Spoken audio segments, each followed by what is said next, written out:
জনকল্যাণমূলক কার্যক্রমের অংশ হিসেবে লালমনিরহাটে বিজিবির উদ্যোগে সীমান্ত এলাকার শিক্ষার্থীদের মাঝে শিক্ষা উপকরণ বিতরণ করা হয়েছে।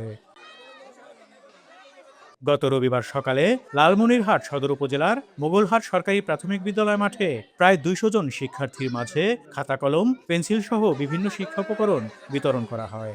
শিক্ষার্থীদের হাতে এসব সামগ্রী তুলে দেন লালমনিরহাট ১৫ বিজিবি এর কমান্ডিং অফিসার লেফটেন্যান্ট কর্নেল মেহেদী ইমাম।